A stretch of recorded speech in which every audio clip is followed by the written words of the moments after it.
Kaixo, arratsaldeon. Ongi etorri guztioi. Hemen dakagu aurtengo bigarren hitzaldia. Nahiko gertu geratu da aurrekoarekin. Hasieran bakizute, beste egunen batean izan bertzula. Baina, hizlariak ezin zuen eta atzeratu ingenun, eta izan zen 24an. Orduan hau pixkak gertu geratu da, baina, 15 egun izan dira, eta gaur dakagu gurekin Eneko Iriarte, bea Pasaitarra da, jaiotzez esan zian Oiartzora zela, ni bezala, poza ematen du hori, behintzat, eta gaztetik Donibanera pasa zen, gero munduan zehar ibili da, ikasten da ikertzen. Bea momentu honetan da Burgoseko Unibertsitateko irakaslea, kudeatzen du edo zuzentzen du kuaternarioko masterra edo, eta baita han ematen aidan kuaternarion inguruko ikerketen masterren kudeaketa, ezta. Gero ere, ibili da bere garaian ontzan Euskal Herriko Unibertsitatean, Santanderreko Unibertsitatean, CSIC-en ere ibili da.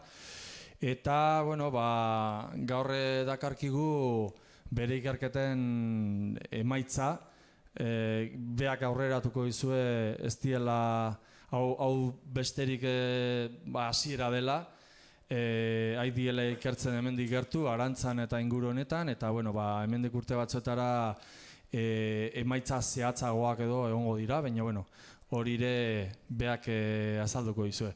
Eta besterik gabe, eskerrak emanez honea etortzagatik eta gurekin eotagatik hitza ematen diot Enekori.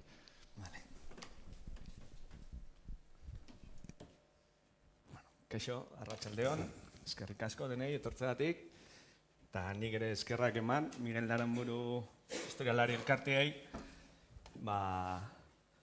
gonbidapenagatik, eta etxea etortzeko beti ere eskuz handirik ez dugu behar, eta gustora egiten ditugu olakuak.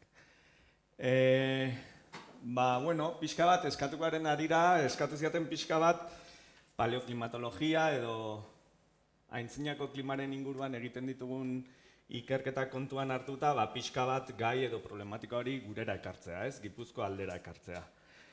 Eta hortan saiatuko naiz,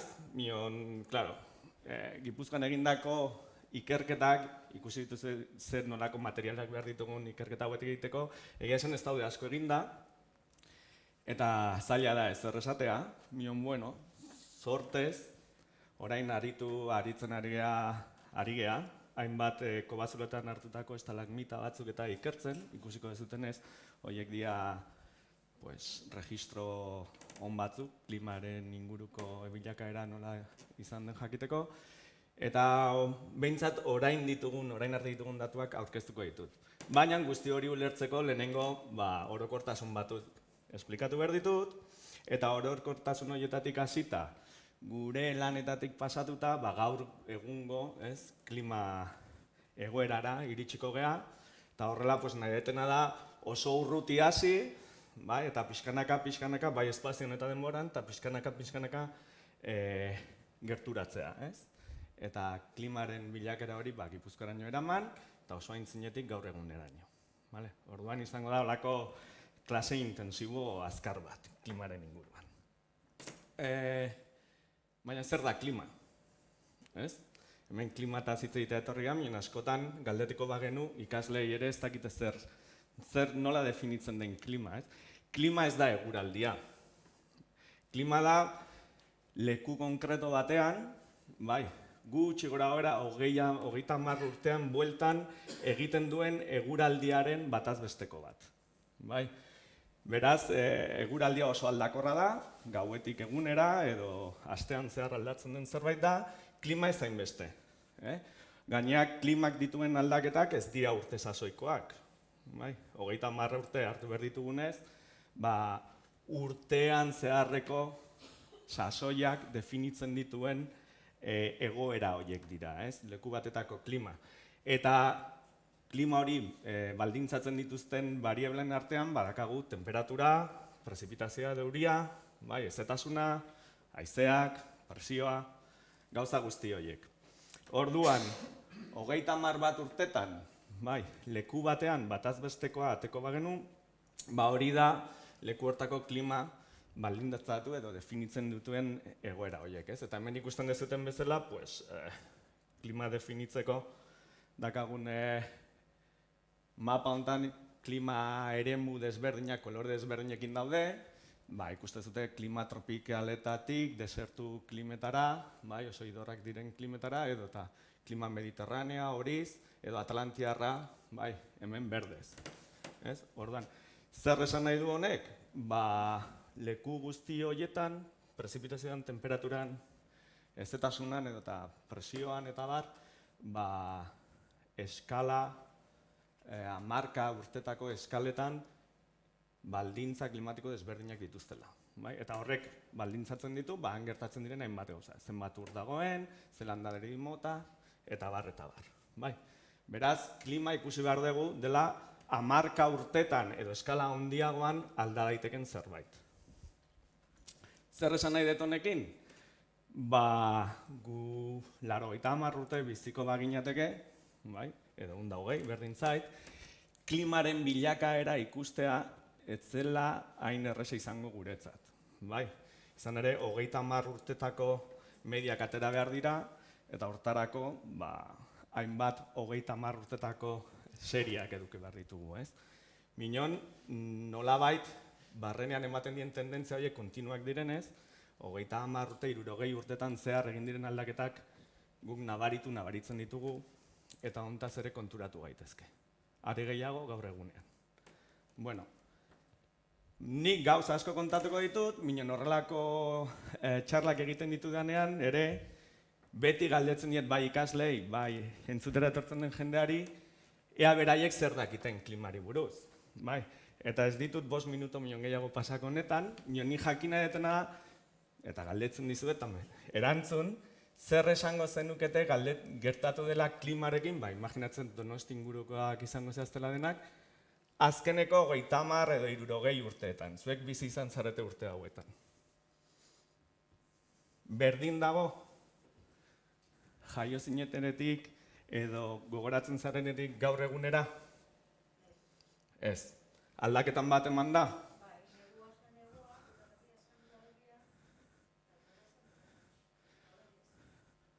Orain ez, zer esan nahi du horrek? Orain zer egiten du?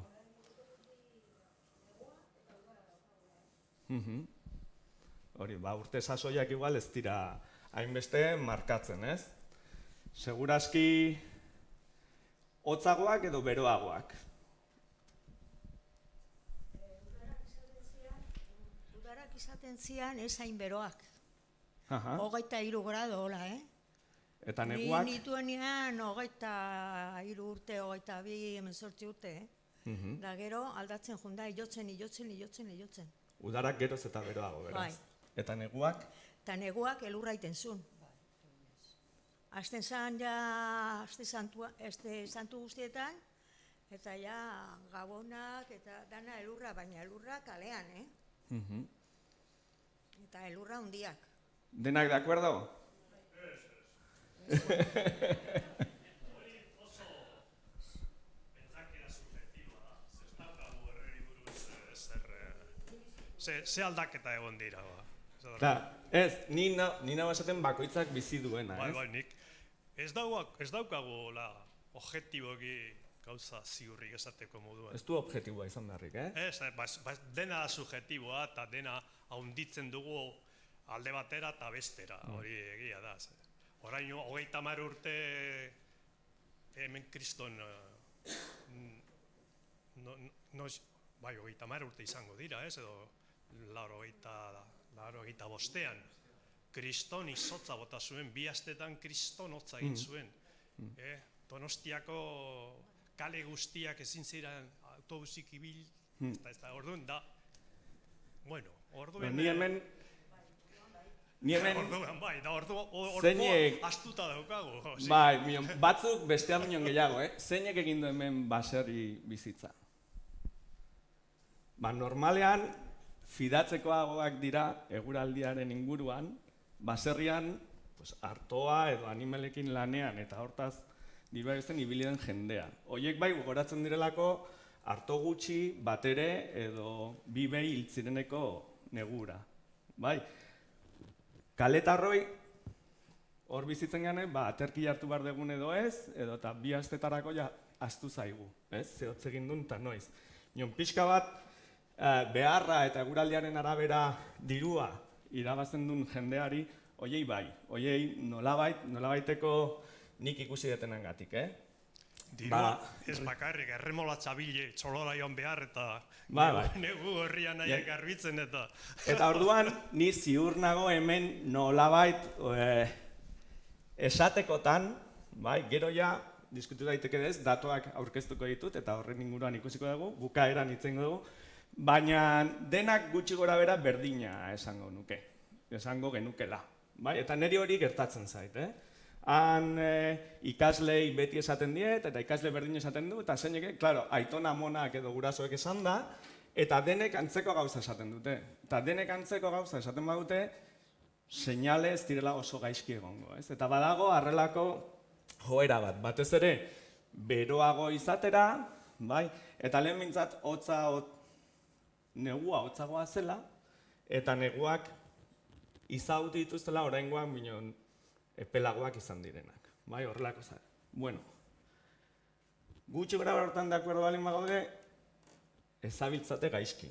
Esan nahet, hauek dira, objektiboki, ateratu daitezken datuak. Hau 1850 da, borobil bakoitza urte bat da, hemen 2019 arte, hau 12 zatitan banatua dago, hilabete bakoitzerako, eta hemen esaten digu, urte horietako hilabete horiek nola izan dien. Urdineruntz juten baldira geroz eta media bainon hotzagoak eta gorriruntz juten badi aldiz media bainon beroagoak.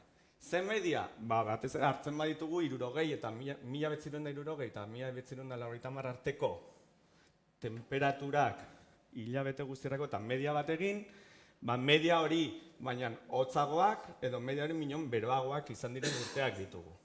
Referentzia hamarkada hauetako, denbora tarte honetakoak hartzen baditugu.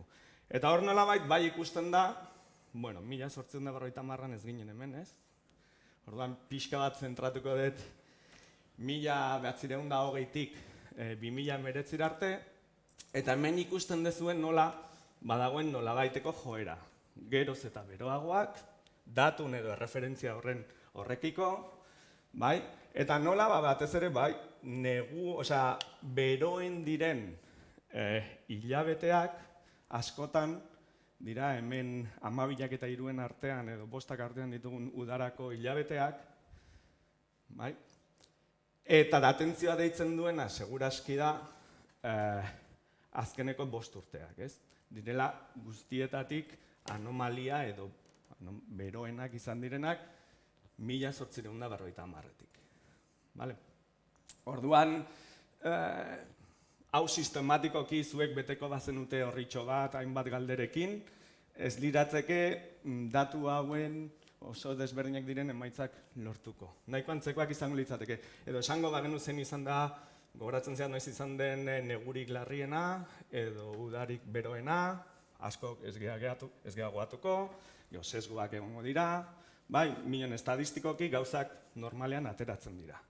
Zeren, hain zuzen ere, asko aldatu da temperatura, kasontan, asko aldatzen ari da, eta gure bizitzan zehar nabaritzen den zerbait bada ere. Bueno, ez bakarrik urtetan zehar, lekuan ere, lekutik lekura nola aldatu diren ere badakigu.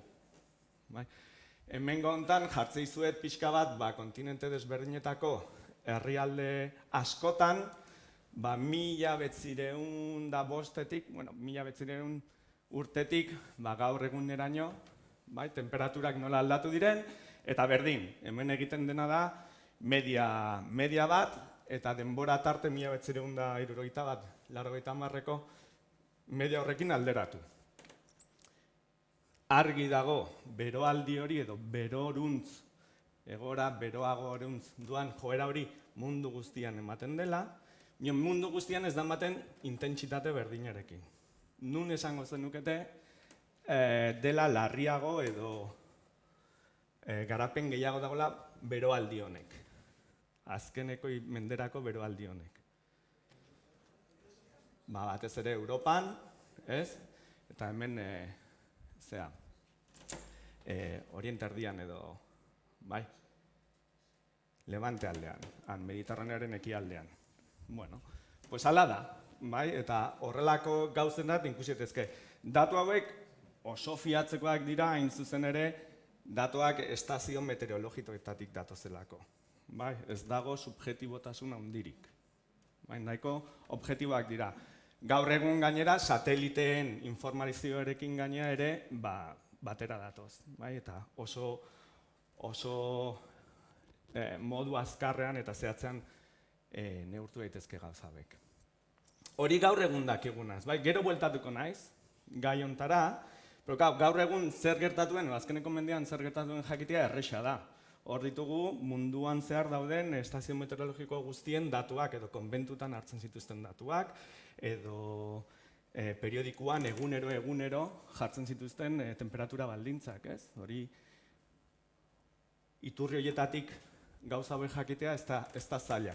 Baina eta 1900 edo 1850 urtetik atzera, milaka urteta, 10.000 urte, 100.000 urteka edo milioi urte atzera jutean bagera, zer nolako klima egiten zuen. Gaur egun dakagun egoera normala den edo ez jakiteko, zer da jakin behar deguna.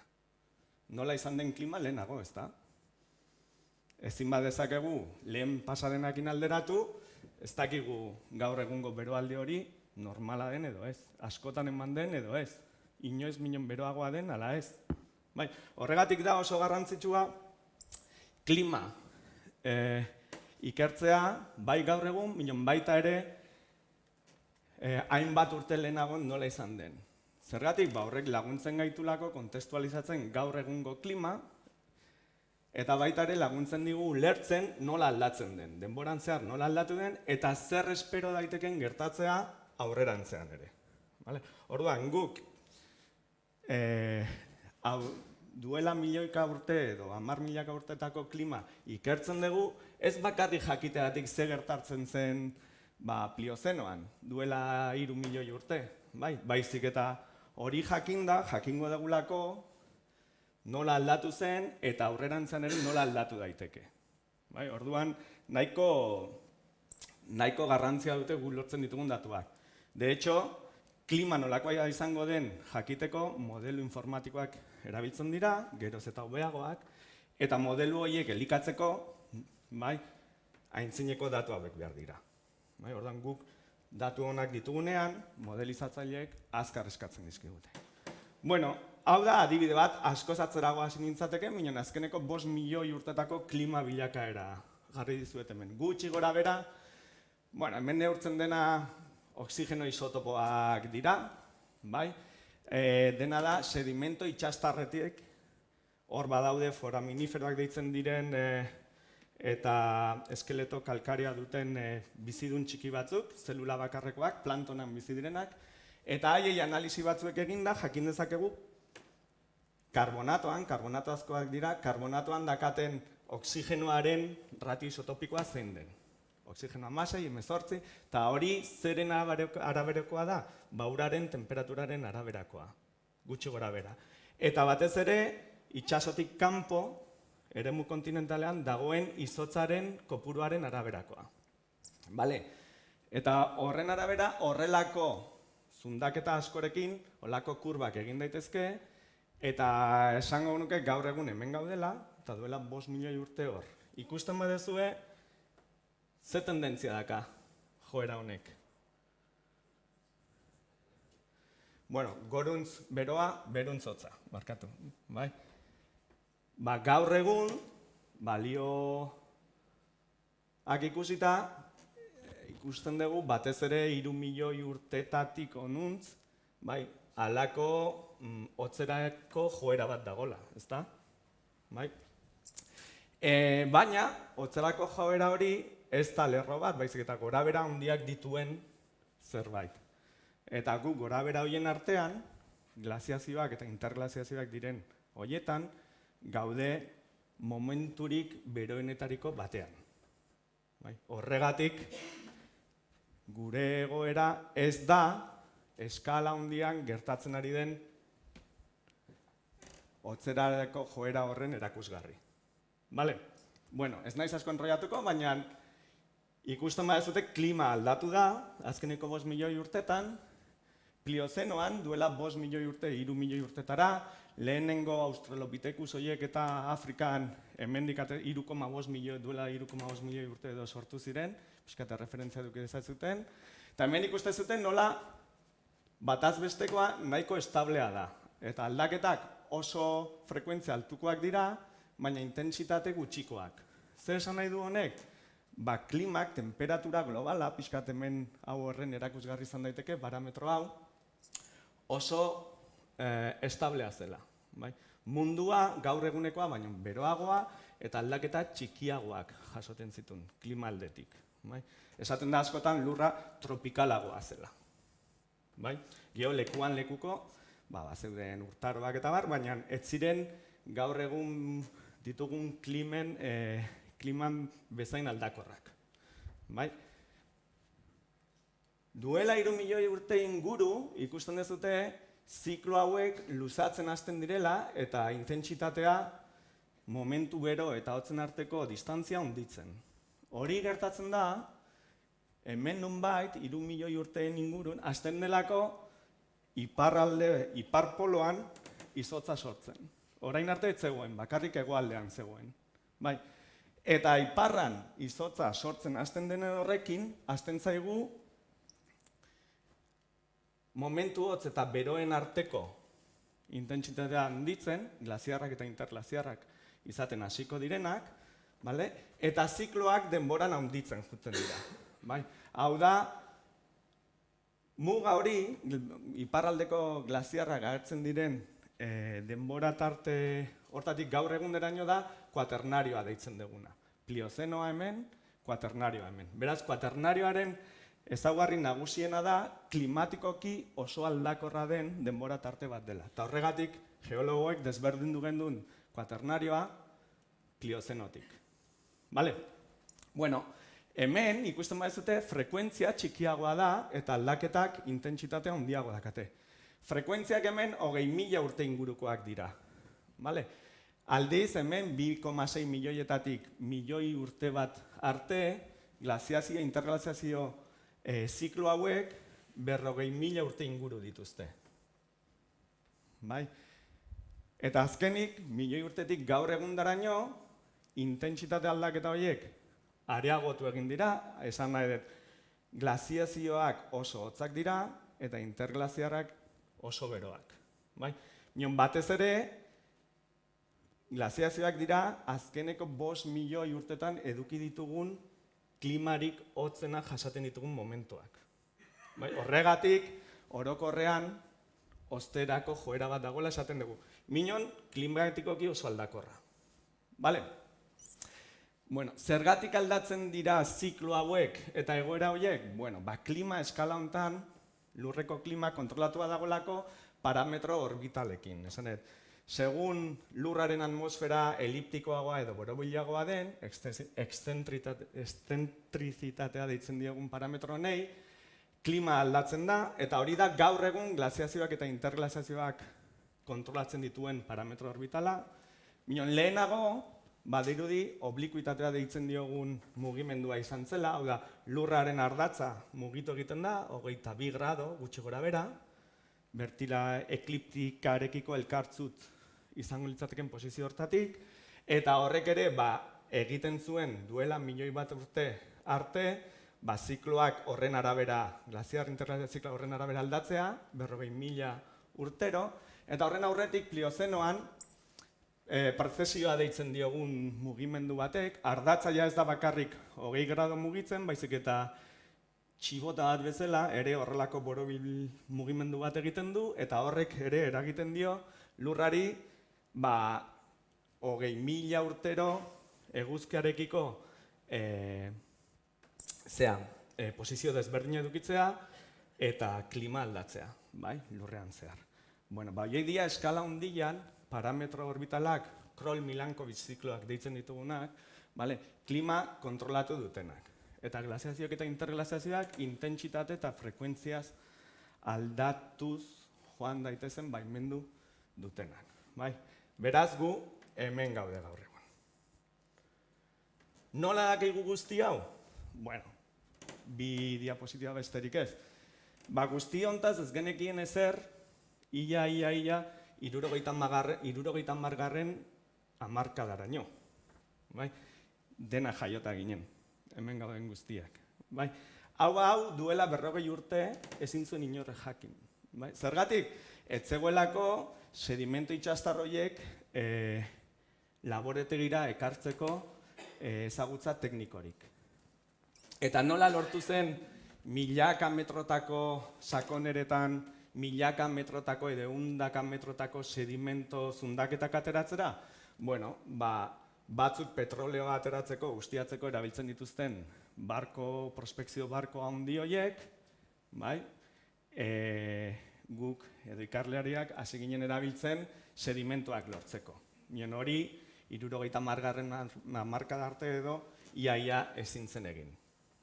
Hori probestuz, gu ere gure sedimentoak edukitzen hasi ginen, eta zundaketetako sedimentoetatik foraminiferoen oskolak atera, hemen dituzuen hauek, hau organismo unizelularra da, algak zooplanktona da, eta jaten ditu algak, planktonan dauden, fitoplanktonan dauden algak, eta iten du karezko oskola bat sortzen du, eta karezko oskola honen ze kaltzio eta oksigenoa ditun oskola honetatik oksigenoaren isotopoak 18 zeintzu diren jakinda, kalkulatu dezakegu besteak beste itxasoaren uraren temperatura zein zen puntu horretan edo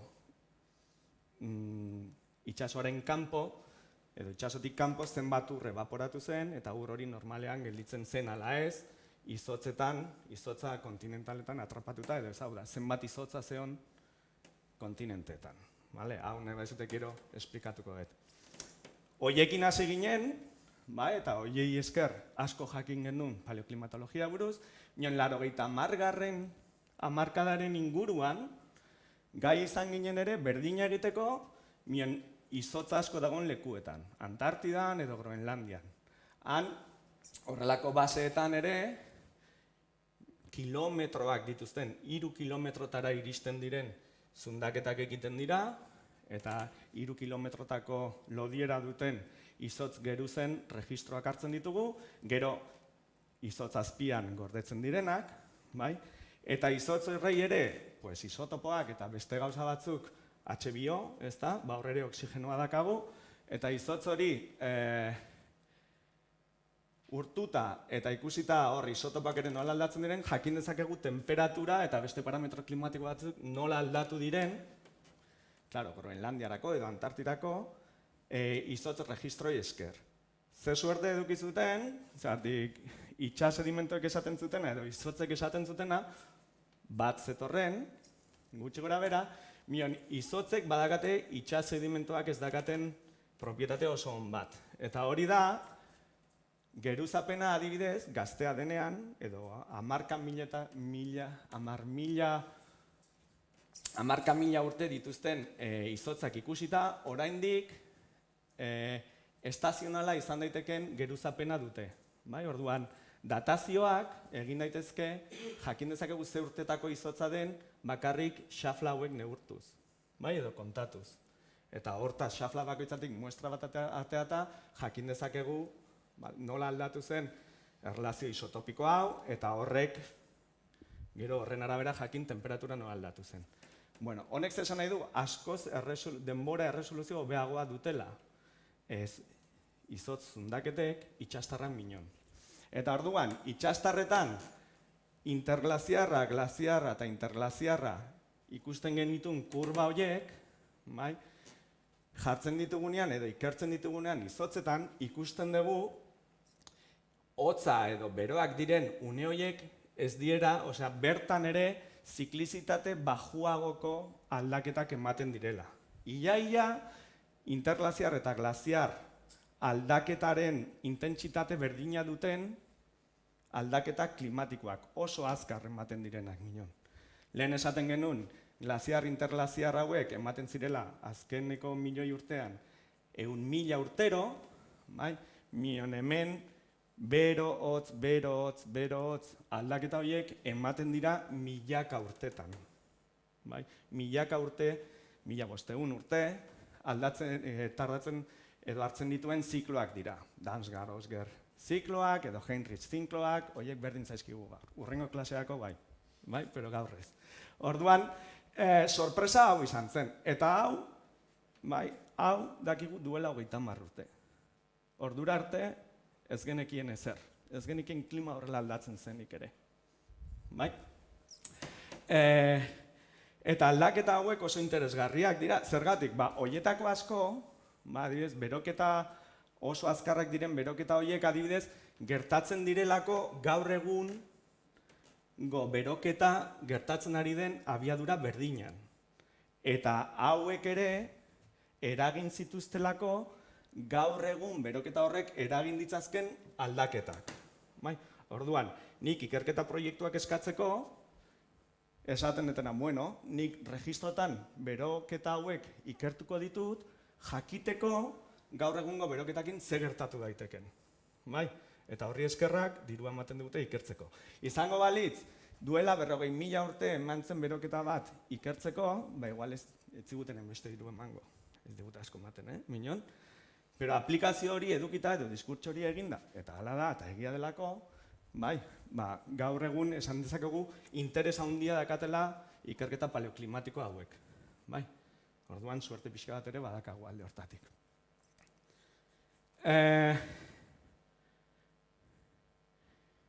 Hori bai, abiadura eta prozesua antzekoa izan daiteke, minon hemen egoera glaziar batean gaude, gaur egun hemen gaude, eta beroketa handi hori dago gertatzen hemen. Eta orain ja, esate izuet, gero ez diskusiorik ez edukitzeko, beroketa hauek naturalak dira, gu jasaten edo pairatzen ari gen beroketa hori aldiz antropikoa. Beraz, gauza askotan hauen antzekoa da, minon beraien zergatia erabat desberdina. Gero iritsiko gea hori ikustea.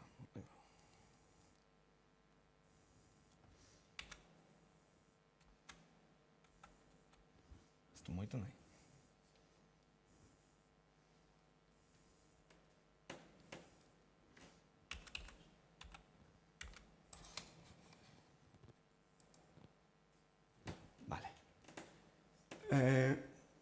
Justo atzea. Zoom nahu eginda 5 milioi urtetatik azkeneko 140.000 urtetara etorri geha, hemen interglaziar bat, hemen azkeneko glaziazioareoa, eta hemen holozenoa azkeneko 10.000 urteak edo azkeneko interglaziarra. Orduan, 5 milioi urtetara, orain etorriko geha azkeneko 10.000 urtetara, gu interglaziar honetan gaude, holozenoa deitu gendun hartan, eta ikusten badetegu, holozenoan gertatu izan zena zen, azkeneko glaziazio alditik barkatu duela 20.000 urtetik, pasagea, duela 10.000 urtetara, oso egoera erlatiboki beroetara. Horre izan dena, gertatu izan zen, berotze handi bat, eta ordudanik, badirudi, gutxi gora bera konstante mantendu direla temperatura. Gero ikusiko ditugu zoom batekin, azkeneko 2.000 urteak, ez? Minon ez daka zer ikusirik, duela 20.000, 40.000, 60.000 urte gertatzen zegoen klimarekin, asko zotzagoa, eta gaina aldaera askoz handiagoak zituenak. Beraz, gure klima, gaur egungo klima, ez da bateria representagarria, adibidez, azkeneko 1.000 urtetarako. Hau ere ulertzen dezute, ez da? Gaudelako, interglaziar batean, duela 125.000 urte eman zen gaur egun ditugun egoera klimatiko berdinak. Besteak beste, hor gertatu izan zen, kasketetan eta Europa erdian eta Ipar Amerika erdian zeuden kaskete glaziar izotz asko urtu, zela beroaldi honengatik duela 20.000 urtetatik 10.000 urte ingurura eman zen beroaldi horretatik, eta besteak beste itsasmaila ere asko hazi zen.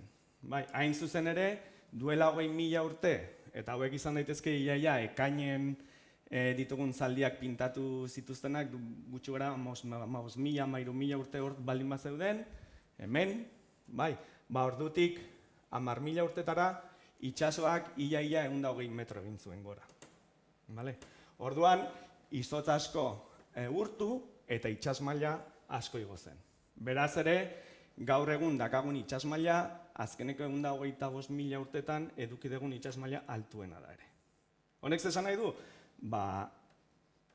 Azkeneko 1.000 hauetan gertatuen gauza asko, kostaldean gertatzen gauza haiek gaur egun ezin ditugula ikusi, adibidez. Eta hau arkeologoentzat nahiko interesgarria izan daiteke, ez?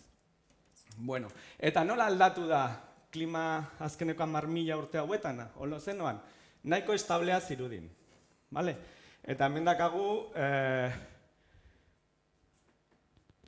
segurazki azken aldi honetan paleoklimatologo batzuek egin duten estudiorik serionetariko bat, eta zentratuko gehiago azkeneko 2.000 urtetan.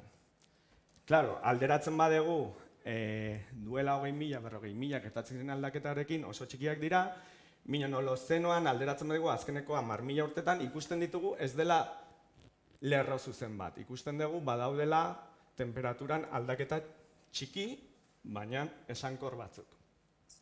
Kurba hauek nola lortu diren? Kurba honetan ikusten duguna da berriro ere temperatura anomalia. Esan erreferentziatzat hartzen dira, hemen orain ez naiz gogoratzen, baina 1971 eta 1980 artean, beti erreferentzia tarte, denbora tarte berdin hartzen da, edukikako temperatura ertaina, eskala globalean, eta hemen ikusten ditugu urte horiek izan diren beroagoak edo hotzagoak. Orduan, azkeneko 2.000 urtetarako, hemen duela 2.000 urte, eta hemen gaude, hemen. Gu gaur egun hemen gaude, 2.000, bai, eta hau izango litzateke 0 urtea, orduan ikusten dugu badaudela aldaketa batzuk. Kurba honekin geldituko naiz, bale? Zeren arabera eginda kurbari? Bueno, hartu dira hainbat erregistro sedimentarioa, zirenak izotz zundaketak, zuhaitzen enborretan dauden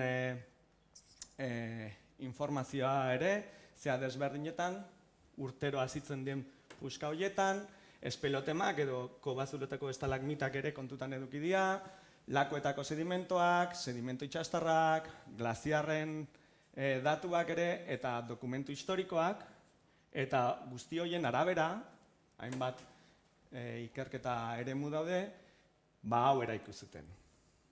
Ikusten badezute, badaude, hemendik aurrera, erabiliko ditugun denbora tarte batzuk, nahiko ondo definituak.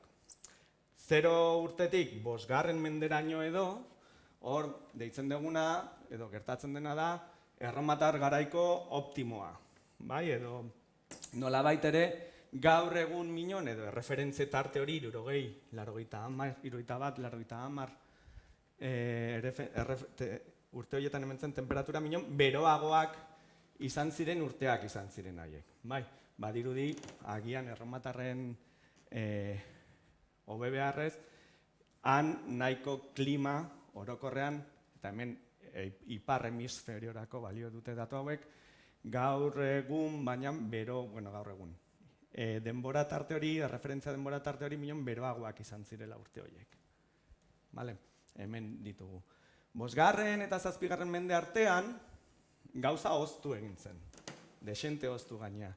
Eta 2 mende horien artean, dakagun garaiari, inglesez Late Antiquity, Little Ice Age, edo aintzin aroko, glaziazio aro txikia edo posible diogu deitu. Hemen ikusten dezuten nola temperaturak oso hotzak diren, edo erromatarrekin alderatuta, iaia 5 grado bajuago, globalki. Ondoren, erdi arorako, baditugu hor 13. mendera arte, berriro ere temperaturak orokorrean beroagoak, eta 13 eta ia 20. mende artean dakagunak dira berriro ere temperatura baxuagoak. Bai, orokorrean baxuagoak, nien ez dira hemen bezain markatuak, baizik eta ikusten dezute askoz irregularragoak direla. Badirudi lehenengo egon daitekela pixkat beroago izan daiteken tarte bat, eta gero pixkat hotzagoa izan daiteken zerbait. Azken finean, variabilitate edo aldaketa asko, aldakortasuna handia daukan denbora tarte bat da hori. Eta honei deitzen diogu LIA edo Little Ice Age edo glaziazio aro txikia. Vale? Eta honek ia 1300 mendutik 20. mendera arte irantzun, eta handik hasita, pixka da lehenoko borobilak ikusi ditugun haietan ja jarrita, hor ikusten duguna da oso tendentzia handi bat, geroz eta anomalia termikoa handiagoak, positiboagoak edukitzera. Gaur egungo berotze aldaketa hori. Bai? Orduan ikusten badezute ere, segunda ze eskalara ikusten dugun, aldaketa hauek ez dira ezer, azkeneko 5 milioi urtetarako, bai? Azkeneko 10.000 urtetarako ere oso txikiak dira, azkeneko 10.000 urteak edo azkeneko 2.000 urteak bakarrik kontutan hartzen baditugu, badakate beraien esangarritasuna. Vale? Orduan, klima eskala handitan batera eta desberdinetan, denbora eskala askotan eta eskala desberdinetara aldatzen ari den zerbait da. Bai? Orduan, honek asko zailtzen du, adibidez, gerora zer gertatuko den jakiteak. Aldaketa eskala guzti horren berri eduki behar dezulako modeloak ondo egiteko. Vale? Pero bueno. Orduan, gutxi gora bera, hauek dira azkeneko 2000 urtetarako ditugun denbora tarte klimatiko hauek, ipar hemisferiorako nahiko esangarriak direnak. Vale? Erromatar optimoa, aintzinaroko edo glaziazio aroa, gero badago erdiaroko optimo bat ere, glaziazio aro txikia, eta gaur egongo berokuntza. Edo beroaldia. Vale? Erromatarren historia pixka bat badakizute, bai? Segurazki klima erlatiboki ona eta euritsua edukitzeak, bai? Nolabait ere baimenduko zuen imperio handi hori horrezartzeak eta ateratzen bezala ateratzeak, bai, determinista izan nahi gabe, nion gauza da 5. menderako gauzak aldatu zirela, ez? Eta erromatarren gainbera dator. Bueno, justo, hain zuzen ere, orain ikusiko ditugun bi adibideekin ikusiko dugu, denbora tarte horretan, 6. eta 7. mende artean, segura asko eman zirela, autore batzuk esateten bezala, Europan edo ipar hemisferioan bizitzeko 2 mende okerrenak. Zergatik? Hor hain zuzen ere, nolabait temperaturak bera egin zuelako, bai? Eta adibidez, temperatura urtean zehar, eta batez ere neguetan asko jetxi zelako, gaurko egoerarekin alderatuta. Zergatik? Bueno, badaude hainbat, hauek dira eremu edo intervalo hotzoiek, hemen dituzue gertatu ziren hainbat aldaketa historiko, bai Asian, bai Txinatarren dinastia aldaketekin, bai Europan, Avaroak, Lombardoak eta nolabait iparraldeko tribuiek erromatarren lekua hartu zutelarik, eta gerora ere musulmandarren erreinuen zabalkuntzakin. Guzti hori urte hauetan gertatu zen, eta justo urte horietan badakigu gertatu zirela hainbat adibidez, hainbat esplosio, volkanoen hainbat esplosioak, eta izan zirela edo efektu eduki zutenak atmosferan insolazioa txikiagotu zen, estratosferan pilatu zen zelako hauts eta molekula desiente, eta horrek egin zuen adibidez insolazioa jeisteak. Azken finean da, eguzkitik zetoren irradiazioa txikitu zen. Eta hainbeste izan zen, badaude dokumentu batzuk esaten dutena, hainbat urteetan udarik gabeko urteak eman zirela. Negutik udarara etzen nabaritzen noiz pasatzen zen. Guzti honek, imaginatu dezakezuten bezala, nekazaritzan eta bar, edo itsasontziak nondik nora juteko eta bar, eragin handia dukizun, eta 2 mendeetan nahiko triskantza sortu ditzazke sistema sozialetan. Hori ja historialarien kontua da. Guk hemen ikuste ditugunak dira datu hauek.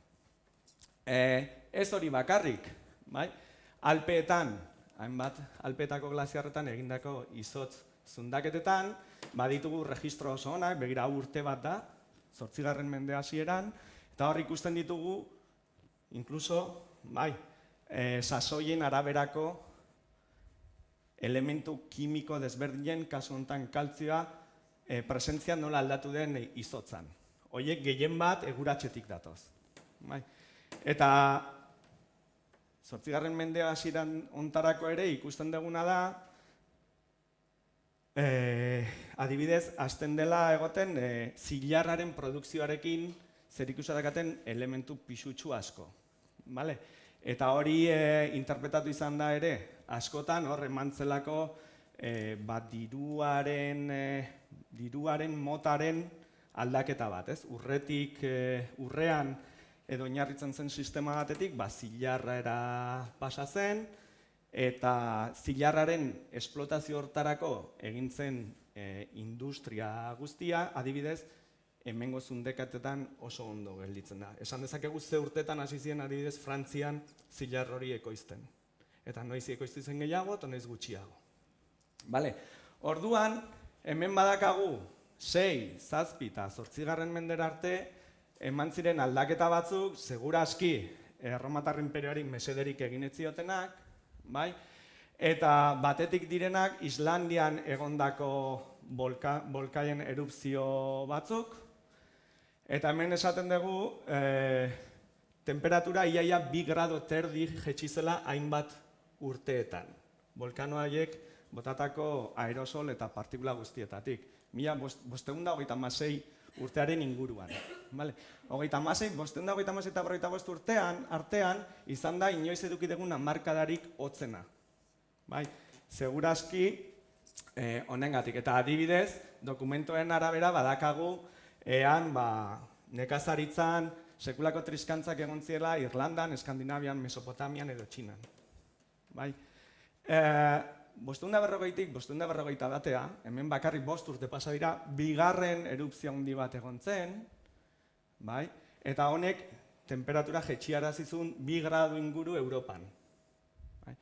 Eta hemendik 551 eta 553 artean hemen zen lehenengo izurritea handienetariko batzuk.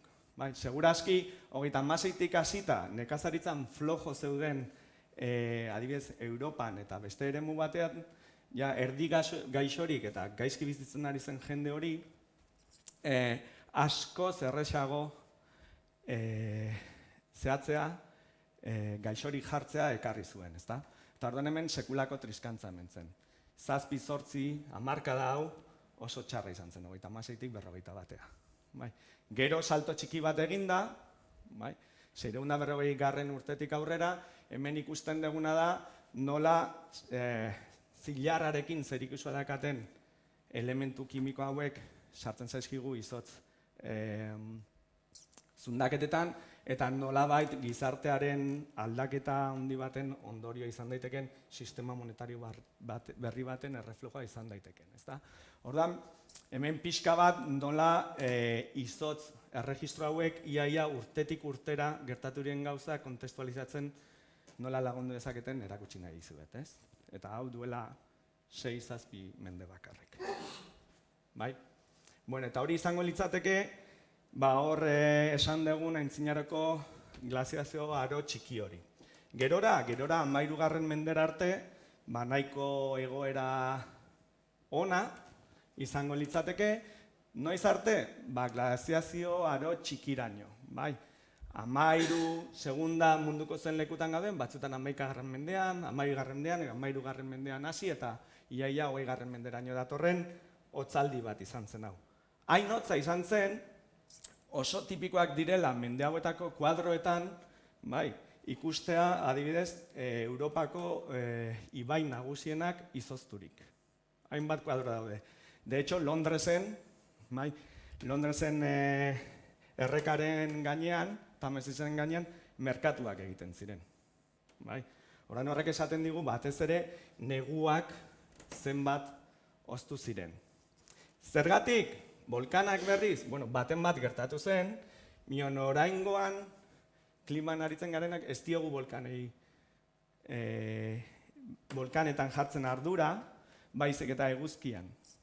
Eguzkian, jakin badakigu, eta orduko astronomoek ja esaten zuten, denbora tarte batzutan, mende hauen artean, eguzkian ez ziren agertu gaur egun 11 urtetako zikloetan minimotik maximoa eta bera, agertzen diren mantxa batzuk.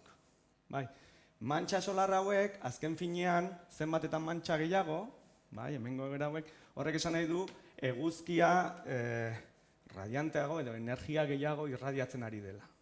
Bai? Hola adibidez, gaur egun bagaude horrelako maximo batean.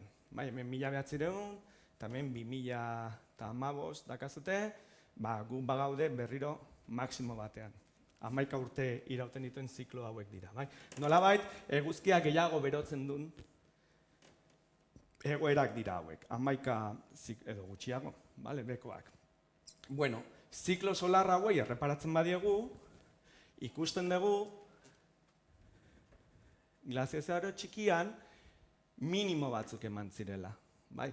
Denboran zehar hainbat minimo eman dira, minimo txikienak hain zuzen ere, hemen 17, 18 garren, 15 garren menditak zita eta 18 garren mendera arte eman ziren. Maunder eta Spurer minimoak esaten ditugun hauek. Izango lirateke. Orduko astronomoak konturatu ziren, eta guk, orain ditugun beste indikadore batzukin, eta modelizatzen ere ondo ateatzen dira. Bai, orduan hemen ikusten duzute, beroxeago izan zen egoeratatik, nolabait, eguzkiaren minimoak ez ziren hain minimoak, mion aldiz, hemen glaziazio aro txiki hortan, hor izan ziren, azkeneko 2000 urtean eduki ditugun eguzkiaren aktibitate basuenak. Zer esan nahi zuen horrek? Orokorrean insolazio gutxiago jasoten zuela lurrak edo gutxiago berotzen zuela. Ta horrek bakarrik ez du esplikatzen, minon insolazio txiki horrek eragin zuen klima baldintzatzen duten hainbat parametrotan, hau da, adiez, ozeanoen eta kontinenteen arteko temperatura gradientea aldatu zuen, eta temperatura gradiente hori aldatuta, besteak beste, adibidez, haizearen nondik norakoak eta intentsitateak aldatu zituen, orduan hezetasunaren kantitatea eta lekutzea ere, eta guzti honek ekarri zuen, batetik ozte orokor bat, kontinenteetan, hemen urdinak diren kolore hauek, baina sasoi aldaketa handiekin. Gradiente honek, azken finean ere, areagotzen ditu prozeso batzuk kontraste handiko sasoietan eta alderantziz. Orduan, honek ekarri zuen orokorrean kontinenteetan hotzagoa izan ziteken egoera bat, minon aldaketa euri edo temperatura aldetik aldaketa asko zituen eremu bat. Batez ere, tranquil esan dezakeguna leku guztirako da, adibidez hori bai, neguak orokorrean o negu hotzenak orduan eman zirena. Ez dut esan nahi, negu guztiak oso txarrak zirenik, mion txarrenak hor eman zirela. Azkeneko 1000 urte honetan. Eta hori da pixka bat, orain dakiguna. Hortik, 19. mendetik, gaur egunderaino, beroketa bat. Orduan, azkeneko 2000 urtetako gertatu diren aldaketak gutxi gora bera badakizkizute zeintzu diren. Bueno, hau pixka bat esan den bezala kulturilla general. Edo klimataz azkeneko 70 urtetan ikasi deguna. Azkeneko 5.000 urtetatik 2000 urtetara. Orain, zein da gure lana eta nola ekartzen dugun guzti hau Gipuzkoara edo behintzat Gipuzkoa ingurura? Guk ere ikertzen ditugu eta hemen nik ez lana bakarrik egiten, CSIC-eko Instituto Pirenaiko de Ekologia Zaragozan dagoen ikerketa zentro batekadeko ikerlariekin elkarlanean aritzen gera, beraien buru Blas Valero edo Ana Moreno dira, bai? Eta haiek, registro itxastarrak, zundaketa itxastarrak ikertzen dituzte, lakutarrak ere, edota kobazueloetako espelotemak, estalaktintak ere. Hauek dira, bai, ikertu daitezken, edo ikertzen ditugun, erregistro paleoklimatikoak. Bakoitzak bere bentajak eta gauza txarrak ditu, orokorrean, batean ikusten ez dena bestearekin osotzen saiatzen gera, eta bar. Horien arabera, hemen jartzen dizkizuet, adibidez, azkeneko 2000 urtetarako, hainbat, penintxolako hainbat laku eta zundaketa itxasterretatik dakagun informazioa, prezipitazioari buruz, euriari buruz. Orduan, hemen azkeneko 2000 urteak ditugu, 0, erromatar garai, eze eta bero hori, Dark Ages edo esan den aintzinaroko glaziazioaro hori, onura klimatiko zuen erdiaroko urte haiek, eta gero glaziazioaro txikia. Eta azkenik berorketa hori. Ikusten badezue, laku desberdinak hartuta, orokorrean esan daiteke, eta kontuan edukita hemen bi sistema klimatiko desberdin dugula, Mediterraneoa eta hemen Atlantiarra, eta ez dute zergatik batera aldatu behar, kontrolak desberdinetako. Hemen ikusten badezute, hola, esan daitekena da, momenturik lehorrenak izango liratekela, gutxi gora bera, hemen beti goraka da, euri gehiago, eta beraka da euri gutxiago, kurbetan. Horren, klimarik idorrena, hainbat lekutan, izan da hemen. Gutxi gora bera, erdiaroan, 10. eta 14. mendeen artean dakagun eremu hortan. Baina ikusten badezute ere, erresoluzio altuak ditugun lekutan, nahiko gainberatsuak izan dira. Erromatarrek normalean, esan dezakegu nahiko euri gehiago zutela, eta gu, 15. menditik aurrera ere, desente. Baina, dirudienez, hor eduki dezakegu, pixka bat euri gutxien, orokorrean. Zaila da hau sistematizatzea eta zergaitiak bilatzea bi sistema klimatiko desberdinak direlago, minon detailan sartuta ikusten dugu aldaketa txiki batzuk badobela Atlantikoan edo Mediterranean begiratuta. Ni orain Atlantikoan geldituko naiz, Gipuzkoan dagoelako. Eta hor, klima nola aldatu zen jakiteko, Atlantiko aldian, adibidez lan egin dugu Pirineoetako, Kantabriako edo Euskal Herriko hainbat kobazuloetan. Laku gutxi daude, eta zeuden lakuak ikertu, eta gero ere hasi gea kobetan dauden estalagmitak ikertzen. Hemen dituzue Ana Moreno eta Miguel Bartolomé, han fizikeko, segurazki espelotemetan oso adituak diren, Europa mailan oso adituak diren lankide batzuk, eta hemen dituzue, hemen ekarri dut baten bat, geho nebe zute ikusi ditzazkezuen, olakoak diren, espelotema edo estalaktita hauek. Hoiek hartu, erditik moztu, tantanketa ura eta hainbat parametro fisikoko bazuletan monitorizatzen ditugu alditugun urte gehien, eta analizatzen juten geha ur horiek ere, eta onak dira estalagmitak, ikusten badezute, badituztelako laminazio batzuk, eta xafla bakoitza, kasurik oberenean, izan daitezke sasoikoak. Urte batean, bi edo bat sortu daitezke. Zer esan nahi du honek? Ia izotz zundaketen erresoluzio berdina lortu dezakegula espelotemetan, edo estalagmitetan. Pena zein da? Eta gaina, datatzen nahiko erresak dira. Uranio, torio seriak erabilitaz, nahi zortan sartuko, nahiko ondo datatzen dira espelotemak. Sedimentoak minon erresago askotan. Eta horrek baimentzen digu, erresoluzio altuko eta ondo datatu daitezkeen, hemen dituzute datazioen kurbak eta bar, jakin dezakegu ze denbora tartean, ze aldaketa isotopikoak, berriro oksigenoa eta karbonoa, zer egingo genuke paleoklimatologoek oxigenori gabe, bueno, ez genuke arna sartuko, minon. Vale, minon jakin dezakegu, espelotema hauek kontatzen dituen erresoluzio altuko klima. Eta adibidez hemen zentratu naiz, Pirineo aldean, zesikekoak, gu orain Euskal Herrian ari gera, hartu dituzten espelotema batzuk eta ikertu dituztenak azkeneko 2000 urtetarako. Hau adibidez, oraindik ez dago argitaratua, oraindik fintzen gabiltza. Horregatik esaten nizuen, hemendik urte batea edo hau findua egotean askoz gehiago jakingo dugula, bai?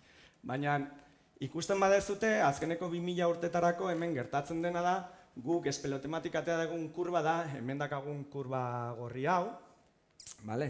Beltza eta gorria dago suabizatuta, bale? Eta orduan ikusten badugu, hemen dago erromatarren 0 urtea, eta hemen gaur egun 2000 urtea, eta ikusten duguna da, hori, guretzat oxigenoa hartzen badugu normalean temperatura indikatzaile bada, bai? Oxigenoaren isotopoak, eta Pirineoetako espelotemetan ikusten duguna da, erromatarren aldi horretan, 5. menderaino temperatura erlatiboki altua zela.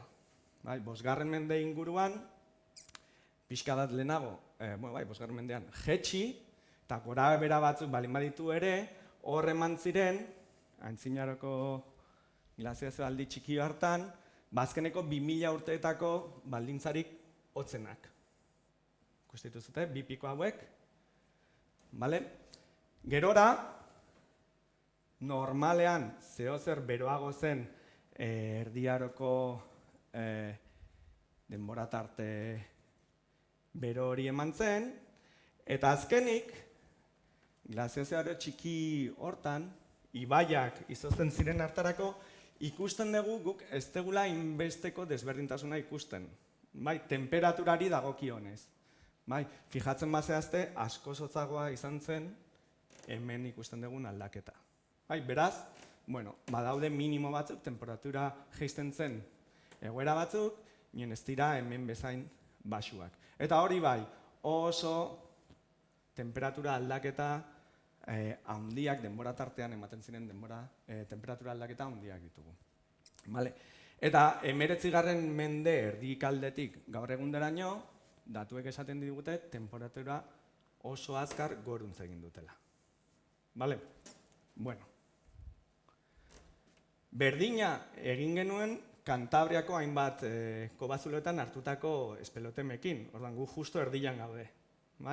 Eta, han ez geha hainatzea iristen, azkeneko gutxi gara 1000 urtetarako historia badakagu, eta ikusten duguna da, gu gutxi gora bera oso bat datorrela Pirineoetan ikusten ditugun aldaketekin. Lehen esanako historia berdina errepikatzen dela Kantabrian, beraz Gipuzkoan ez da oso urruti egongo. Eta hori oso ona da, horrek esan nahi du, hemen ikusten ditugun hotzaldi hauek, Pirineoetan ez ezik, Kantabria aldean ere eman balin bada, gertatu zela. Kasualitateak bi lekuetan batera emateak oso zaila da. Eta hainbat registrotan. Orduan, pixkat pixu handiagoa ematen dio lortzen ditugun erregistroei.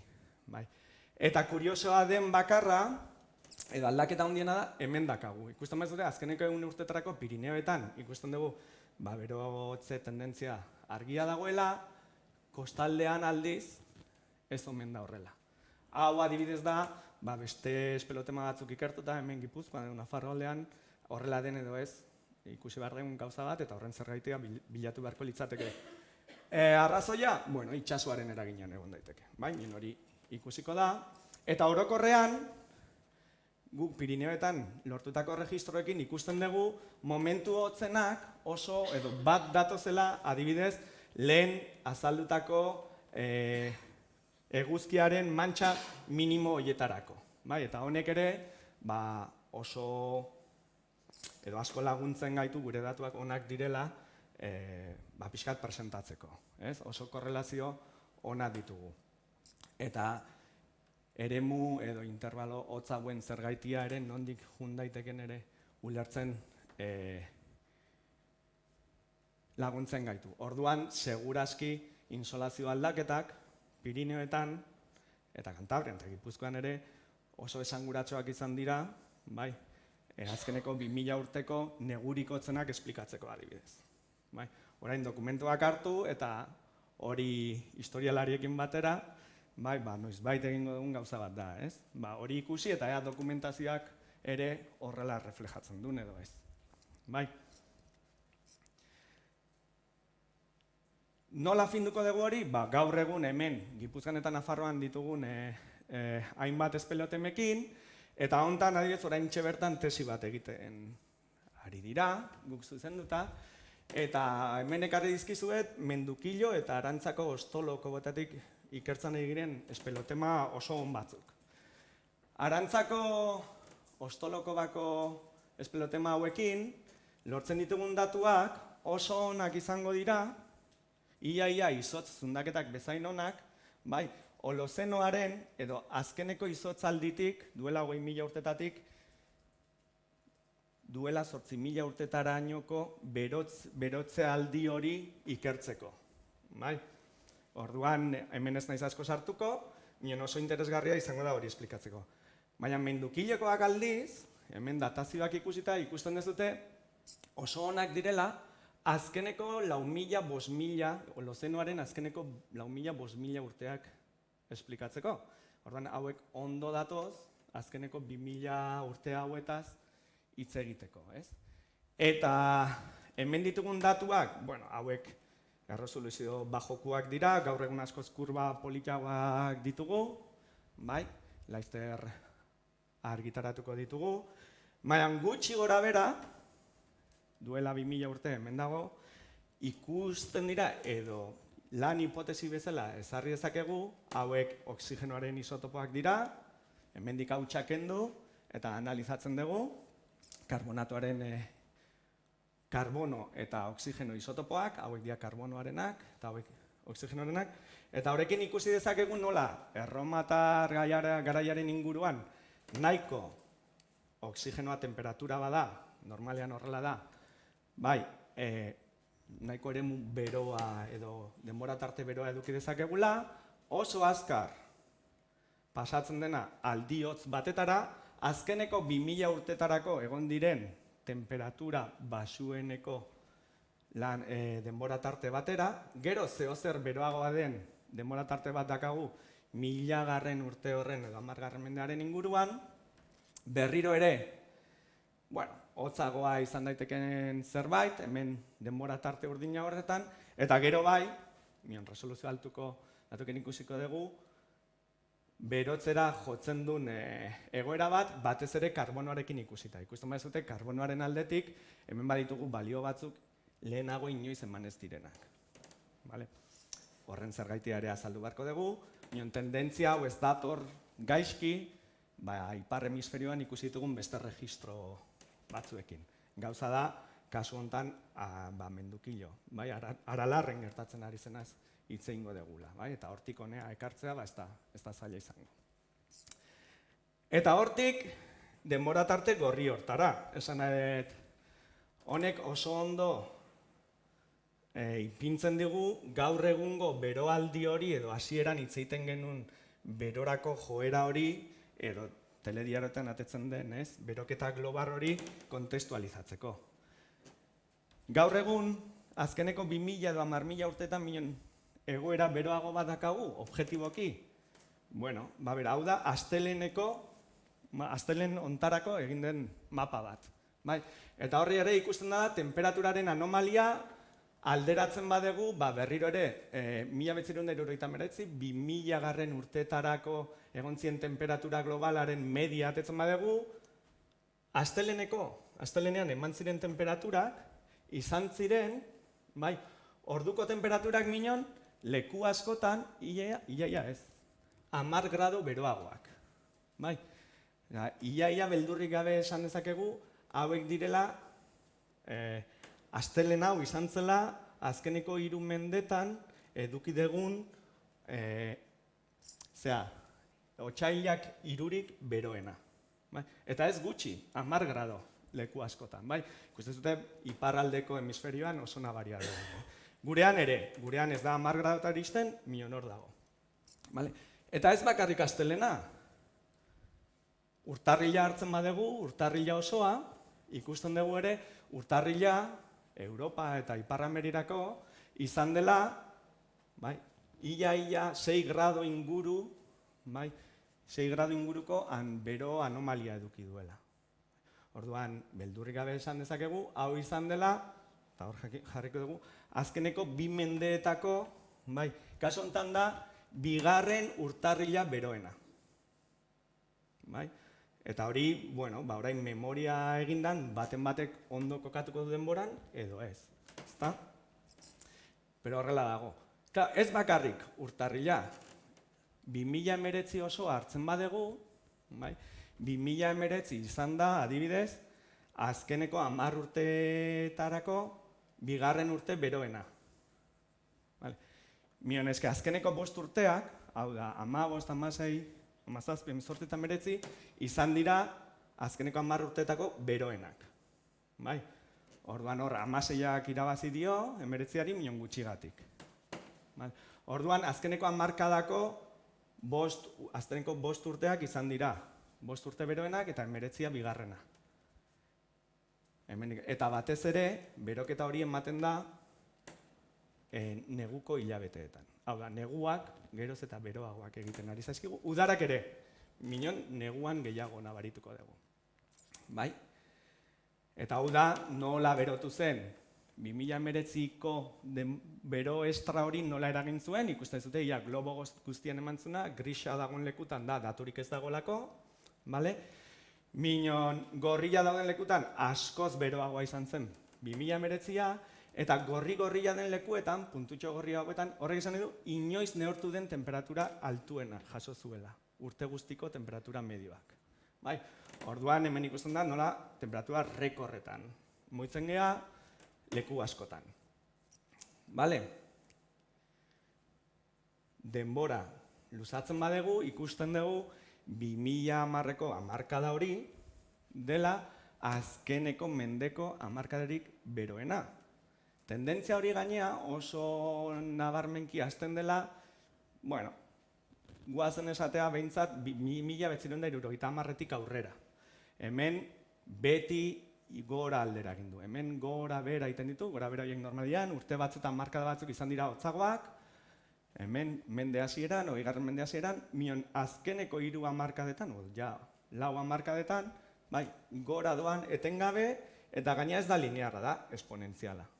Bai, nolakoa izango ote da hemen 2020 hamarkada. 1,2 gradotatik gora. Hemen, alderatzen baldin badugu, 20. mende hasieran zeuden temperaturekin. Bai?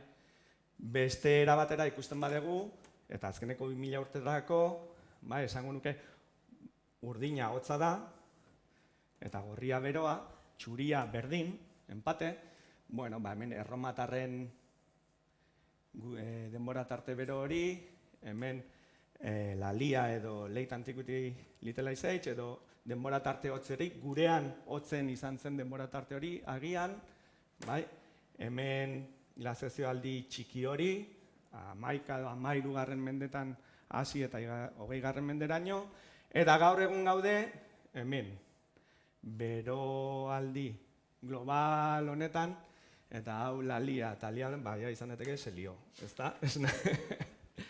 Bada, azken 2000 urteetan parekorik ez duen egoera bat. Bai? Eta datuak soberan daude hau horrela jakiteko. Berdintzait gero Trumpek zer esaten duen, ez zer ideia daukan. Datuak hauek dira eta milaka grafiko desberdinetan oso argi ikus daiteke. Bukatuko dut, Zeintzuk?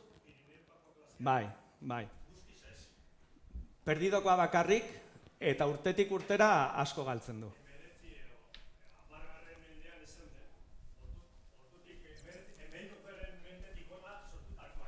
Bera, azkeneko...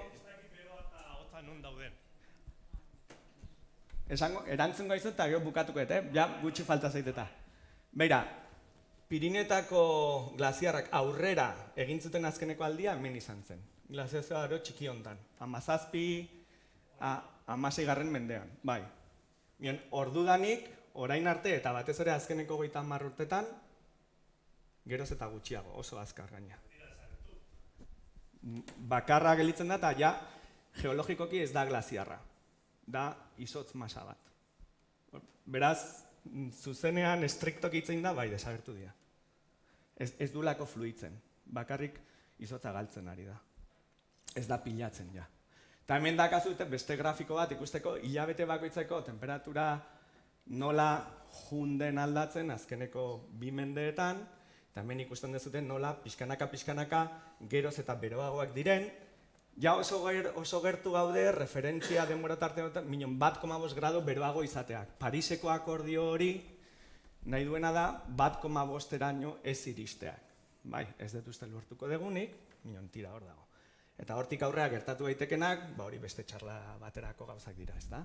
Ikus dezazuten ze abiaduran eta ze erresa izango zaigun anomalia, ez 1,5, baizik da 2 ere iristea. Ez erregiten ez bada bintzat. Bale, beraz, hau da pixka bat, ikusi dugun azkeneko 20.000 urtetako, azkeneko 10.000 interglaziar honen temperatura joera, eta hemen ikusten dugu azkeneko 30 urtetan gertatzen ari dena. Ez daka atzera begiratzen dugu inongo antzik edo parekorik. Bai, hemen ikusten dugu erromatarrena, aintzinaroko zea hotza, glaziazioaro txikia, eta gero gauzak nola berotzen ari diren. Duel dagoeneko 1,2 grado beroago, egoera preindustriala minon. Bale? Eta horren zergaitia antropikoa da. Hori, kombustible erregai fosilen ondorioz da, pero hori beste gaita. Eta bukatzeko, esan behar dizuet, hartzen badegu klimarekin batera eta klima aldarazten duen parametro bat, eta hau da karbono dioksidoaren kontzentrazioa atmosferan, hemen ikusten dugu nolaz 800.000-etatik honaino nola aldatu den eguratxean karbono dioksido kontzentrazioa glaziazio, interglaziazio kurbetan. Hauek temperaturaren antzeko aldaketak dira. Bai, bat datoz. Bueno, ikusten badezute, inoiz ez da 280 ppm-etatik, kantitate horretik, pasa eguratxean. Gaur egun, eta batzo begiratu nuen, 212 ppm-etan dago. Esan nahi, azkeneko hileia 5 milioi urtetan, pliozenotik, inoiz ez da kontzentrazio hau egon eguratxean. Bai? Eta, hor daude guk sartu dugun CO2 horrek esplikatzen du, ez? Eta azkeneko ikerketan arabera, badirudi, 280tik gora baldin badago CO2 kantitate hau, sistema klimatikoak ezingo duela interglaziaziotik glaziaziora pasa. Bai, beti ikusten badezute, honia iristean, edo ingurura iristean, 280 iristean, zer aldatzen zen sisteman, eta orduan ostera aldatzen zuen klimak, globalki. Bai, gaur egun, badirudi eta hori egia balin bada, hori ezingo dela eman. Vale? En cualquier caso, aldaketa hori, ostera aldaketa hori, eman beharko litzateke urrengo 1500 urtetan. Hemen egongo baina ikusiko genuke, ea klimak hotzerako bide hori hartuko duen, edo gure eragin honengatik inoiz ibili ez den lekutatik ibiliko den. Bai, hori ez dakigu, noiz izango den, 1500 urte barru erantzuna. Bai, edo hortan gabiltza, gehienak. Eta hau da pixkat dena. Eskerrik asko etortzeagatik, eta badakit informazio asko izan dela oso denbora gutxian, pero pixkat gaur egunekoa kontextualizatzeko eta besteetan gertatu izan dena jakiteko, nik uste aski dela.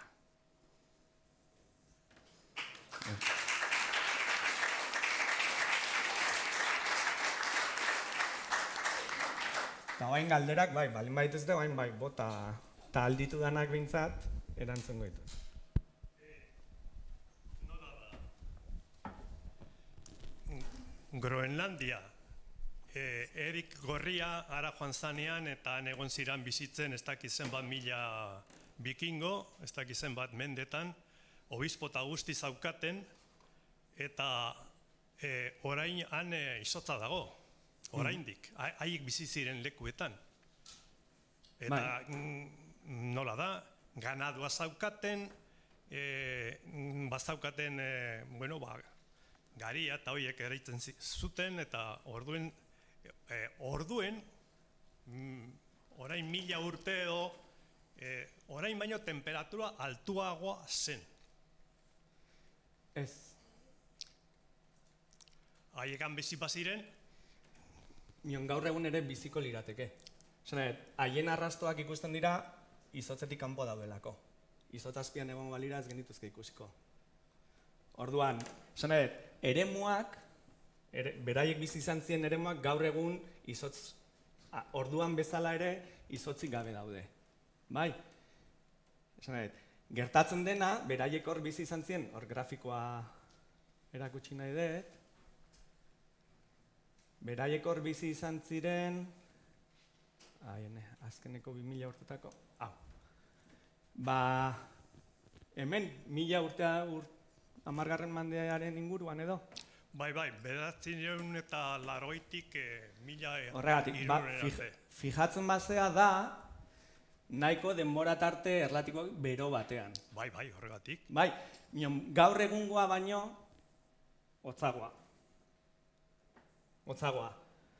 Eta beraiek antzeudela, gerora, hemen glaziazio hori txiki hori gertatu zen, eta Pirineoetan bezala, han ere izotzak aurrera egin zuen. Orduan aurreratu zen guztiura, gaur egun ja urtu da berriro. Bai, orduan, erromatarrak ez ziren iristen, Groenlandiara jungo balira erromatarrak, are leku gehiago edukiko lukete han bizitzeko. Orduan, izotza gutxiago zegoelako Groenlandian.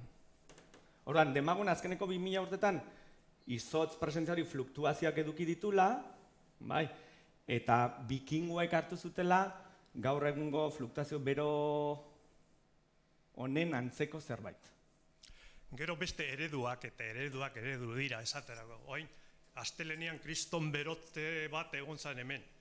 Ez dakit Gabona kaurretik Kaliforniako San Diego kriston izotza egon zen eta kriston elurtza.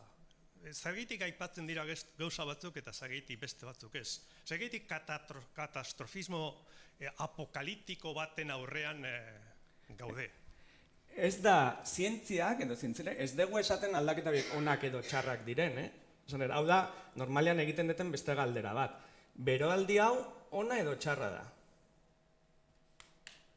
Galdetzen badizuet, gehienak zer esango zute?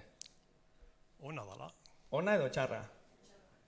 Txarra, ez digute zerbait ona bezala saltzen. Ez gera zientzilariok, zientziak ez du esaten, ez du morala ere ikitzen. Nik ez dut esaten datu hau ona da eta hau txarra, gaiztoa eta ona. Datuak hor jartzen dira, eta bakoitzaren interesen arabera, datu horiek izan daitezke onak edo txarrak. Hori ez dugu guk esaten. Zeinek esaten du, zeinek sortzen du, zea hori,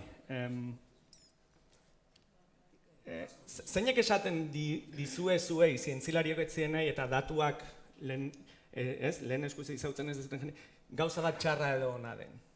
Zuek klimata zentzuten dezutenean, gaur egun eskoletan ematen da, zuek segurazki ez dezute eman. Zeinen arabera erabaki dezute ona edo txarra dela?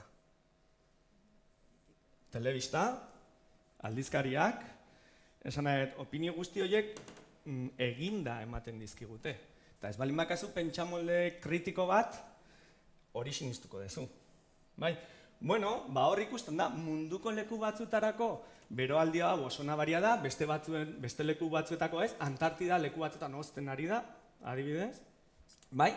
Eta ipar hemisferioan askoz indartsuagoa da hego hemisferioan, eta tropikoetan gutxi. Orduan, esan nahi dut, batez ere aldatzen du, adibidez, Europearron edo Amerikako iparraldean bizi den jendearen egoera. Adibidez, Mediterraneo aldean uri gabe geldituko gea, 140 ur gutxiago egongo omen da Alicanten, adibidez, hemendik 50 urtetarako, Alemanian edo Inglaterran ardoa egingo dute. Eta hondartzara jungo dira Erdiaroan bezala, bestalde. Eta hondartzara jungo dira Alemanian bertan, Alicantera jungabe.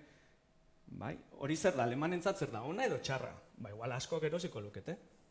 Orduan, ona txar hori, geroia da, bakoitzen interesen araberako edo zea bat, konstrukto bat. Datuak horiek dira.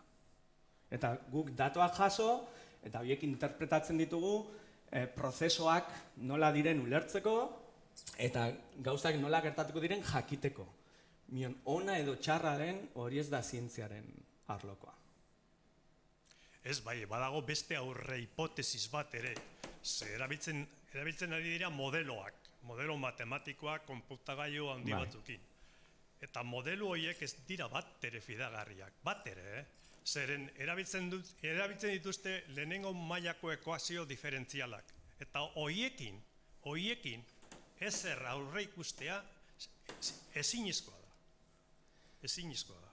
Ni hortan ez naiz espezialista, minon hau da, claro, imaginatu behar duzuten modelo hauek informatikarekin batera geroz eta hobeagoak egiten dira, eta zenbat eta datu gehiago sartu, eta hobeagoak, modeloak geroz eta hobeagoak dira eta izango dira.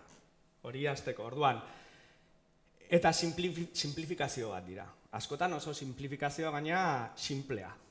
Simplegiak bai, eta gezurrezkoak gainera. Oso zaila delako variable asko, leku askotan batera modelizatzea.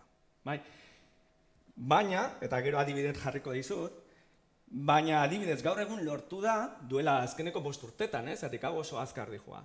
Azkeneko 5 urtetan lortu izan da, eta ez dakat hemen diapoa, minon, aldakortasun naturala, modelo gehienek aldakortasun naturala, bakarrik variable naturalak, insolazioa eta bar kontutan hartuta, oso ondo replikatzen dute azkeneko 2 mendeak adibidez. Eta atzerago ere, bai, azkeneko 2 mendetarako datuak ditugunez, modeloa martxan jarri, eta modeloa funtzionatzen oso ondo replikatzen du datuek esaten dutena. Hori egia balin bada, esan nahi du ere, aurrerantzean zer gertatuko den 2 mende inguru ere nahiko ondo egiten dutela. Mion hor, arazoa, ez da modeloa, hor arazoa da datu naturalak ez ezik gure datuak ere sartu behar ditugula. Esan nahi, gu CO2 askatzen dugu eguratxera, ez da? Geroz eta gehiago. Naiz eta orain igoera hori pixka suabizatu den. Bueno, ba ez gea hori sartu behar da ekuaziotan. Bai? Gauza da, ez dakigula zenbat sartu, eta esatean nola aldatuko den. Ez gehalako de acuerdo jartzen, zer egingo dugun CO2 horrekin. Hortarako biltzen gea, bilera horietan. Bai? Gure esku dauden variableak dira modeloetan soinu gehien sartzen dutenak. Ez gerelako gai, guztien artean erabakitzeko, zer egingo dugu CO2arekin, zer egingo dugun hazkuntza demografikoarekin, bai, asko edo nekazaritzarekin, bai.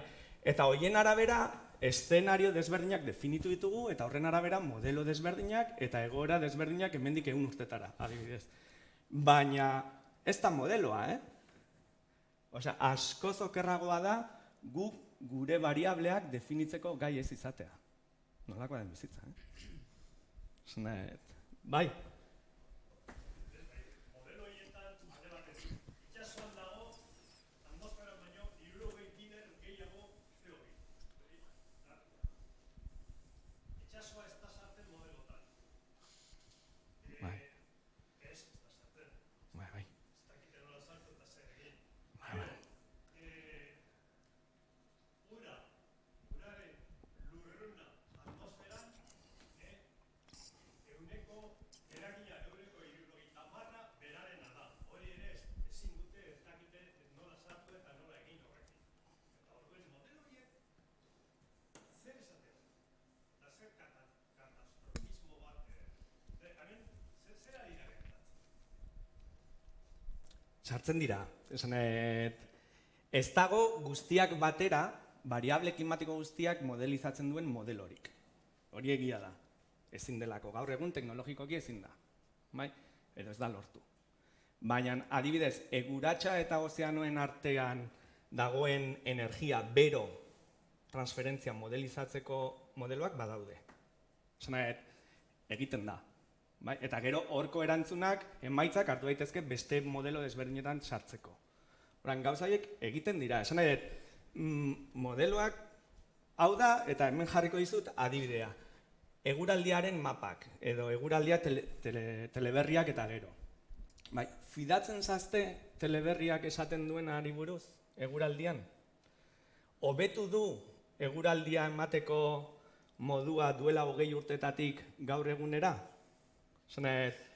Lehen, duela 20 urte, egun batetik bestera askotan ez zuten asmatzen.